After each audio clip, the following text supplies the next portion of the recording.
D'abord, je vous parle de la tempête qui est passée là-bas dans les Caraïbes. Parce que, évidemment, c'est un signe majeur que nous recevons de ce fait que le changement climatique est commencé.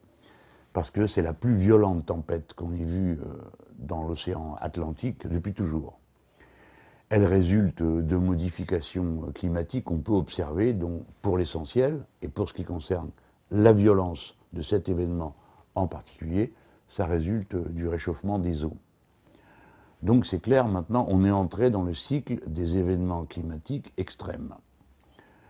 Ces événements extrêmes vont avoir un impact non seulement sur les humains, qui seront tués, noyés, bombardés par toutes sortes de choses qui se trimballent dans l'air, dans des circonstances dont il faut que chacun mesure ce qu'elles sont. C'est-à-dire que c'est un peu comme s'il y avait un énorme bombardement.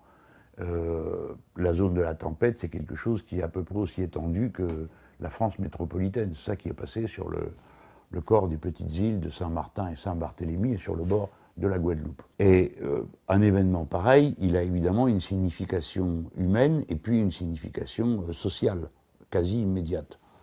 Par exemple, en 2015, le cyclone qui était passé sur le Vanuatu, il avait détruit 65% de la capacité de production de l'archipel en question. Alors, il est clair qu'une fois que c'est détruit, il faut reconstruire. Mais on ne reconstruit pas de la même manière si on a de l'argent ou si on n'en a pas. Si on a des capitaux ou si on n'en a pas.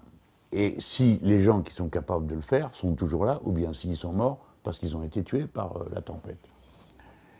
Par conséquent, on voit bien le lien qu'il y a entre un événement climatique, une situation humaine, un niveau de développement de civilisation et un sens social. Par exemple, si on regarde l'île de Saint-Martin, c'est une toute petite île qui est coupée en deux, la moitié est française et l'autre moitié est hollandaise. Alors il se trouve que je la connais parce que mon père a été le receveur de la poste de la partie française.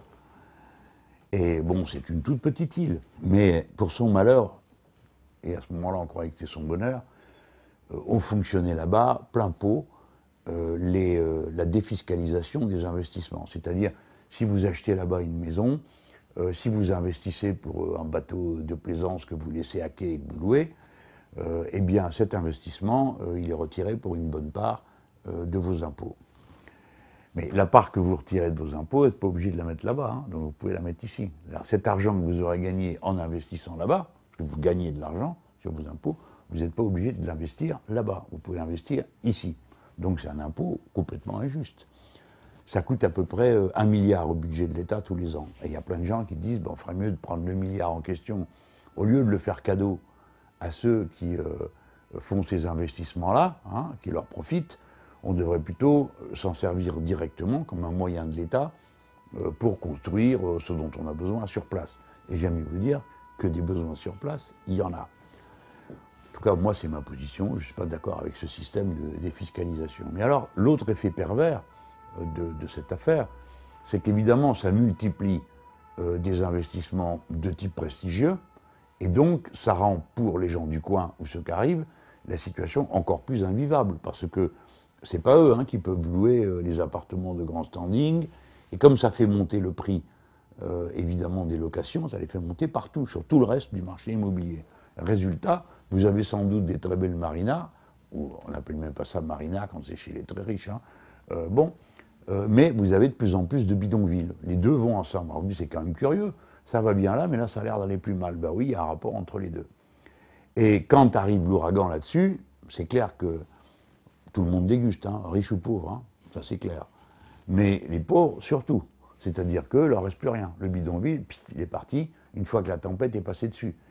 Et puis, quand je dis il est parti, ça veut dire c'est votre toit en tôle qui est emporté, c'est votre humble construction en bois. Des fois, vous avez pris du temps pour arriver à la faire parce que c'est du bois de débris que vous avez rassemblé. Tout ça est détruit du jour au lendemain et personne ne va vous donner de l'argent pour vous indemniser d'avoir perdu votre bidonville. Ça n'existe pas non plus. Donc voilà comment une question climatique, une question sociale, une question humaine s'en mêlent en une seule et même chose et donc conduisent à formuler des réponses politiques, parce que la politique, qu'est-ce que c'est? C'est l'organisation de la vie de la cité. Comment doit-on organiser les choses pour qu'on n'en arrive pas là? ceux qui suivent cette revue de la semaine depuis qu'on l'a créée savent que ces thèmes du changement climatique et du lien entre le changement climatique et les questions sociales, moi je l'ai toujours fait, je vous l'ai toujours expliqué. Je vous ai toujours dit, ça va arriver. Vous avez même donné l'exemple d'une ville en Inde, où comme ils ne savent pas quoi faire, ils sont noyés tous les 3 mois, eh ben, ils ont recensé qui est-ce qui ne savait pas nager. Et j'avais dit, en matière de plaisanterie, finalement, vous avez le choix, ou bien essayer de trouver une solution, ou bien apprendre à tout le monde à nager. Ben, vous voyez, on y est, hélas. Il y a des morts, il y a des destructions. Je pense qu'il faudrait qu'on demande à Cuba de nous donner un coup de main pour nous aider à mieux préparer les situations. Parce qu'à Cuba, ils passent régulièrement des cyclones, ils savent faire face. Donc il faut leur demander de l'aide parce qu'ils ont une expérience très profonde. Et il y a évidemment ce qu'on a déjà appris à faire dans les autres territoires français des Caraïbes. Alors tout ça, ça doit donner à penser. Nous sommes entrés dans l'ère du changement climatique. Et donc il faut des politiques publiques qui fassent face à cette situation, c'est-à-dire qui prévoient les investissements, la manière d'organiser les villes, le type de bâtiments qu'il faut construire, les mesures de sécurité préventive qu'on doit prendre. Alors là, par exemple, le bâtiment des pompiers est noyé, donc ils ne peuvent pas donner le coup de main, les pauvres. Et puis pareil, la préfecture, tous les bâtiments officiels, tout est noyé, tout est détruit.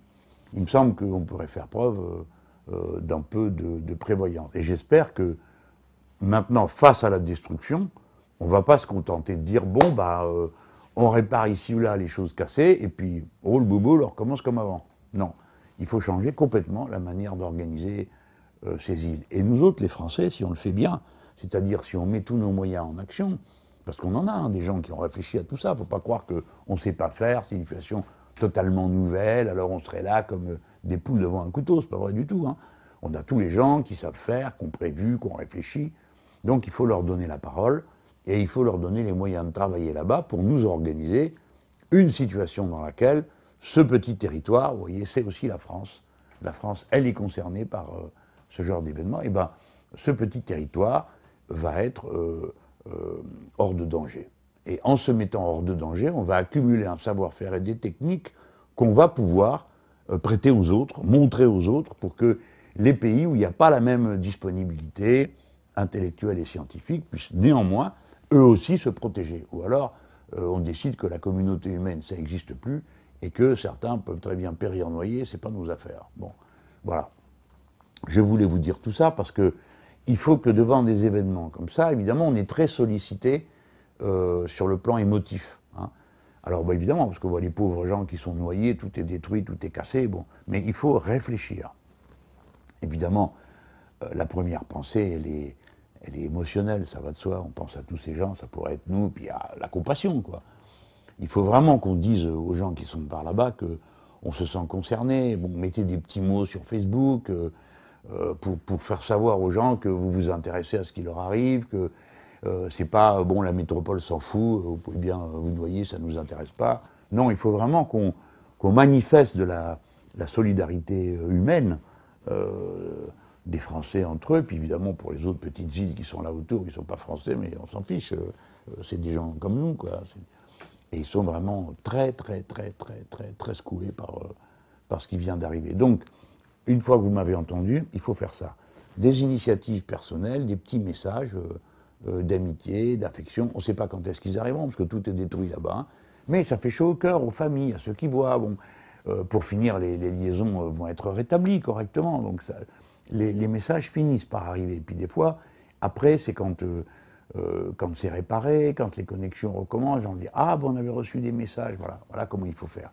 Et évidemment, si les pouvoirs publics nous appellent à donner le coup de main, ou financier ou matériel, et ben il faut y participer, même modestement, mais voilà, on se serre les coudes, on fait face ensemble à une situation. Il n'y a pas les uns se débrouillent, et puis les autres restent tranquilles à la maison en regardant les autres se noyer à la télévision. Voilà, je voulais vous dire tout ça parce que ça m'étonnerait que ce soit la dernière fois qu'on en parle dans cette revue de la semaine. Et petit à petit, il faut que vous vous habituez tous à l'idée que la civilisation humaine est mise en danger par le changement climatique. Vous avez vu l'aéroport d'Houston de ces gros malins d'Américains qui font des leçons à tout le monde. En attendant, puis tout était noyé. Hein. Bon. Mais le problème, c'est que là-bas, c'est pareil, il y a les riches et les pauvres. Alors les riches s'en sortent toujours, mais les pauvres, non. Vous n'avez qu'à voir, si vous vous renseignez, ce qui s'est passé en Louisiane. En Louisiane, la nature a tout détruit. Qu'est-ce qui s'est passé? Rien. C'est-à-dire que le pouvoir public ne sont pas intervenus, n'ont pas été à la hauteur du défi qu'a représenté la catastrophe pour des millions de pauvres gens qui se trouvent là-bas. Bon, c'est pas un endroit très riche, hein. Faut pas regarder que les riches. Il n'y a pas que les riches dans la vie, il y a tous les autres.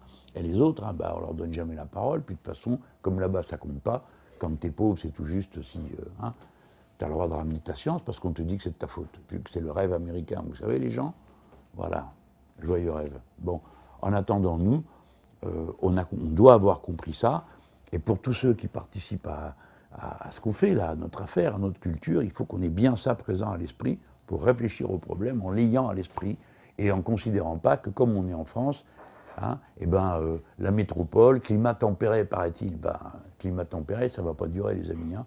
Cette année, on a fait la vendange en France. C'est la vendange la plus tôt de l'histoire de la viticulture. Hein, voilà. Je ne vous raconte pas comment la mouche drosophile allait remonter. Je vous ai dit il n'y a pas longtemps qu'elle était déjà au niveau du Jura. Bon, elle ne devrait pas être là. C'est bien parce qu'il y a eu un réchauffement qui permet la propagation de l'insecte. Et les dérèglements climatiques créent des mobilités dans la biodiversité, des mutations qui l'accompagnent. Enfin, il ne faut pas croire que c'est réservé au moment où il fait chaud, le problème. Hein. Comme il fait chaud, alors ça transforme tout. Hein.